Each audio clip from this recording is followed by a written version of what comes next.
दोस्तों, बिहार विधानसभा चुनाव 2025 के लिए एक चर्चा काफ़ी हो रही है। चर्चा का बाजार गर्म है। कांग्रेस और आरजेडी के बीच यह चर्चा है कि आरजेडी जो है वह कांग्रेस से हटकर चुनाव लड़ेगी। कांग्रेस और आरजेडी अलग अलग चुनाव लड़ेंगे।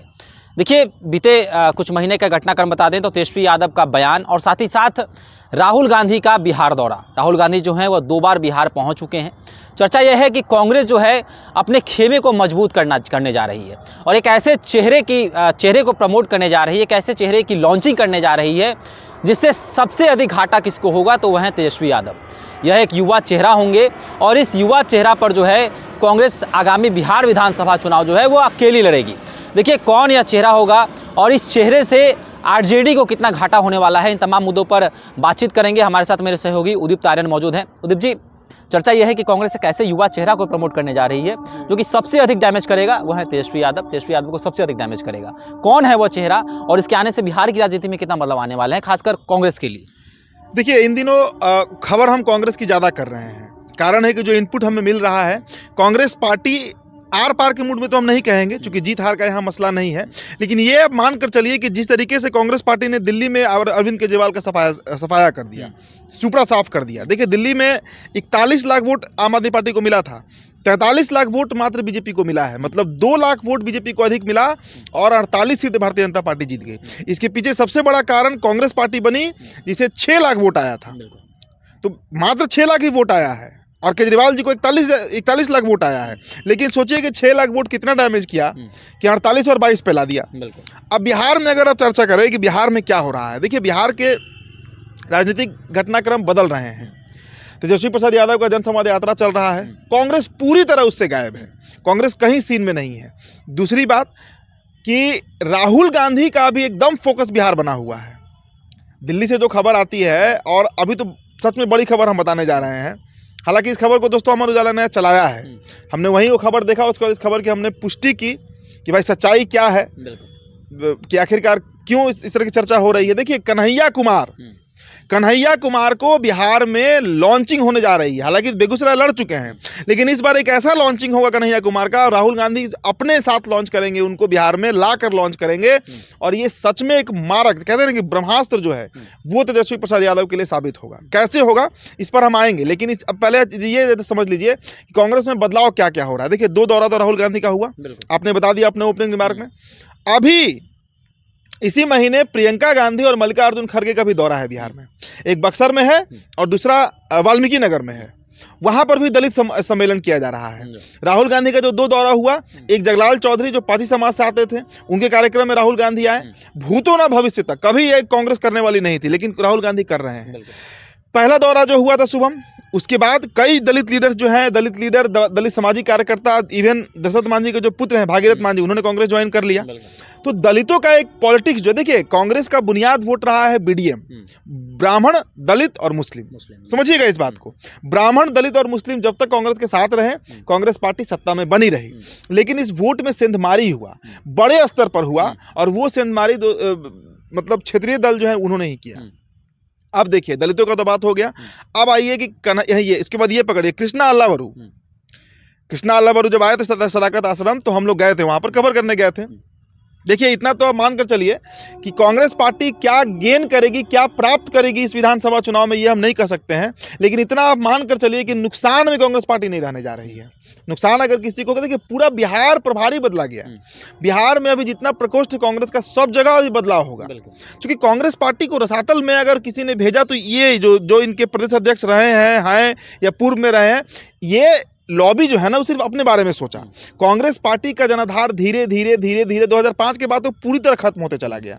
साल 2000 में भी जो कांग्रेस पार्टी सीटें जीती थी, जिसके बाद झारखंड बंटवारा हुआ और लालू यादव का समर्थन मिला, सरकार बनी भी 2000 में 15 नवंबर को।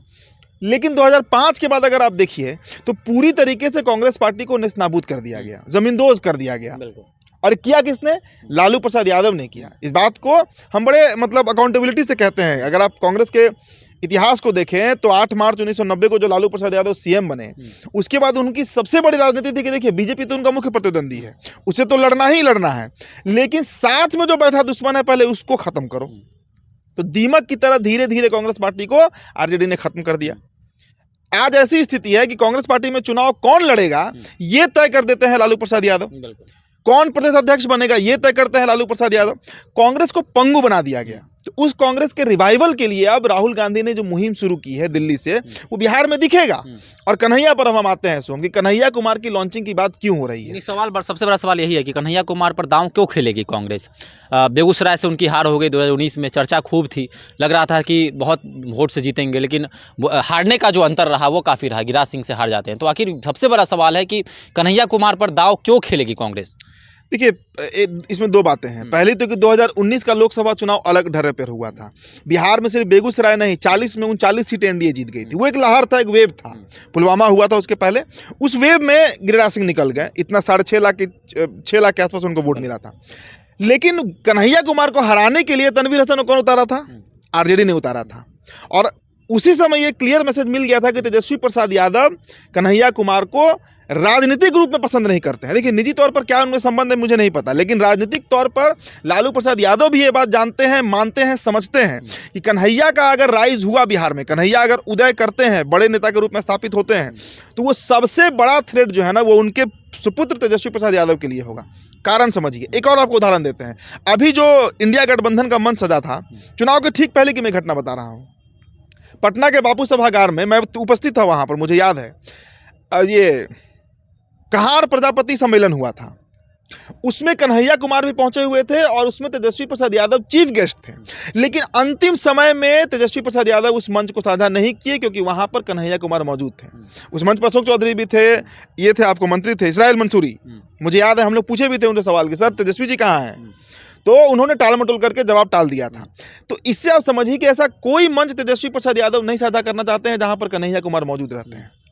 ये क्लियर मैसेज है। देखिए, सबसे बड़ी बात समझिए, कन्हैया कुमार का मतलब ताकत क्या है। देखिए, कन्हैया कुमार आज पूरे देश में मुसलमानों के एक बड़े चहेता चेहरा है भूमिहार जाति से कन्हैया, लेकिन मुसलमान उनको बहुत पसंद करते हैं, क्योंकि उनका जो बैकग्राउंड रहा है, जो उनकी पृष्ठभूमि रही है, वो मुसलमानों से मिलता जुलता है। मतलब जाति धर्म पे हम नहीं जा रहे हैं, राजनीतिक पे हम बात कर रहे हैं। वो मुसलमानों के हितैषी के रूप में खुद को जेएनयू के समय से ही स्थापित करते रहे हैं।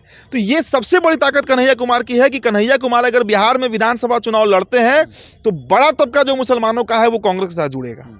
एकदम आप इस बात को नोट करके रख लीजिए, वो जुड़ेगा ही जुड़ेगा।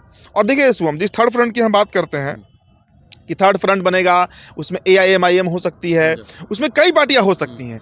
वो अगर गठबंधन बने और साथ में कन्हैया, एक और आप नाम भूल रहे हैं, पप्पू यादव।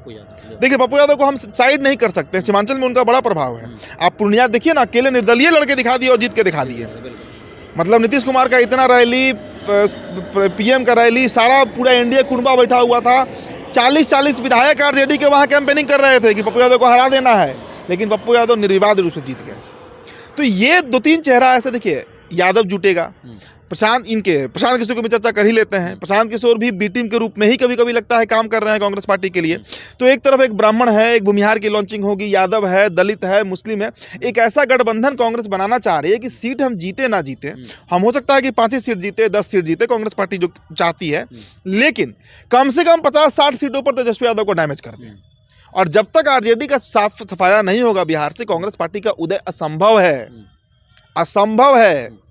देखिए, शुरू से कांग्रेस पार्टी का ये नियम रहा, एक गणित पर वो चलते रहे कि BDM, ब्राह्मण, दलित और मुस्लिम का वोट लेना है, काम करना है, लेकिन सत्ता पे हमेशा सवर्णों को बैठाई।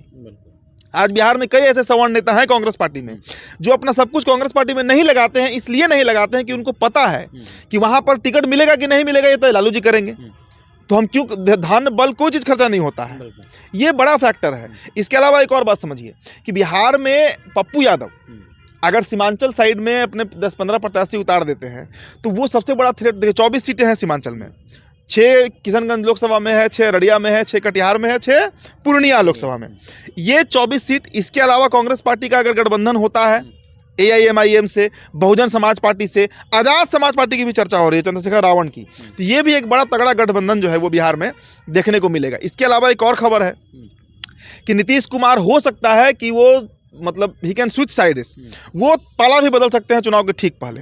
क्योंकि अभी तक जो नीतीश कुमार भी इस बात को समझ रहे हैं कि बीजेपी उनको डैमेज करने पर लगी हुई है, तो फिर 3 तो फिर ये लड़ाई त्रिकोणीय हो जाएगी और ये विधानसभा बड़ा रोचक हो जाएगा। फिर एक तरफ बीजेपी, लोजपा, उपेंद्र कुशवाहा, जीतन राम मांझी का गठबंधन रहेगा, एक तरफ जेडीयू, आरजेडी का गठबंधन रहेगा और एक तरफ थर्ड फ्रंट रहेगा जिसमें बीएसपी रहेगी, एआईएमआईएम, कांग्रेस, आजाद समाज पार्टी और वाम किधर रहेगा ये वाम को तय करना है। अब वो आरजेडी के साथ जाती है वो पार्टी या फिर जो थर्ड फ्रंट बनेगा कांग्रेस का उसके साथ जाती है। लेकिन ये आप मान कर चलिए और बड़े हम देखिए, मैं कहा बहुत जिम्मेदारी से हम ये बात कह रहे हैं कि तैयारी राहुल गांधी की है और राहुल गांधी का पूरा फोकस इस वक्त बिहार पे टिका हुआ है। शुभम, पूरा फोकस है उनका। तो अब देखिए आने वाले दिनों में बड़ा मतलब रोचक होने जा रहा है बिहार की राजनीति और ये इनपुट हमें मिला इसलिए हम ये खबर साझा कर रहे हैं और हमने रेफरेंस भी दे दिया कि अमर उजाला से हमने ये खबर उठाया और उसके बाद हमने इस खबर की पुष्टि की। कई लोगों से बातचीत हुआ, कुछ पत्रकारों से भी हमने साझा किया कि भाई ऐसा खबर चल रहा है, क्या सच्चाई है इसकी,